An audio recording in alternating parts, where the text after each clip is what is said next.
First post, 23rd of November 2023, how Zambia's debt is being maintained by loan sharks like China. Because the dynamics of global debt are intertwined, tackling the economic vulnerabilities of emerging countries requires severe thought and international cooperation. Zambia, an African country, is currently dealing with a severe debt issue, causing ripple effects through its fragile economy. With a population of about 20 million, Zambia is a landlocked nation in Southeast Africa working to strengthen its economic future. However, foreign debt, which eventually proved unsustainable, was the main driver of its recent expansion. Zambia's debt default in 2020 signaled the start of an arduous process to reorganize its financial obligations. The International Monetary Fund, IMF, and the World Bank are two examples of international lenders in Zambia's debt portfolio. Other loans from the open market include Eurobonds, which are government bonds with an intense dollar concentration.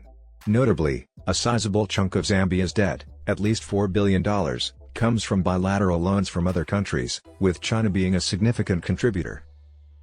To manage its financial crisis, Zambia established an official creditor committee, including representatives from South Africa, France, and China, which was essential in helping to restructure Zambia's bilateral debt, totaling $6.3 billion.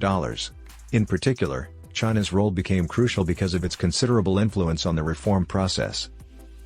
The committee made significant progress toward restructuring a $6.3 billion portion of Zambia's debt in June 2022, garnering attention from around the globe.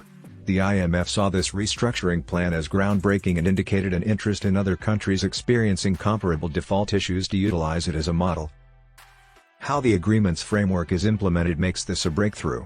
IMF Director Kristalina Georgieva said, "And I very much look forward to codifying Zambia and then using it as a model for others." Zambia thanked the committee for its support, highlighting China's and France's contributions. Chizola Katka, the president of the New Heritage Party, said, "We really would like to thank the co-chairs China and France for the debt restructuring that we have attained at this time." Obstacles and setbacks. Despite its earlier success, Zambia had a blow last week when the same committee rejected its suggested debt restructuring plan for a €3 billion Eurobond. The group, which France and China led, insisted on a solution that would result in a worse loss for holders of Eurobonds than what Zambia or the IMF thought was required. The decision has caused the value of Zambia's bonds to drop, raising questions about the country's economic stability. The creditor committee's sway over decisions on Zambia's debt restructuring has eroded trust in the country's economy. This is not just a Zambian problem. Other countries trying to restructure their loans, like Ghana and Sri Lanka, are increasingly seen as dangers in the global financial scene. This domino effect exacerbates the problems faced by beaten nations by creating a vicious cycle of debt and poverty.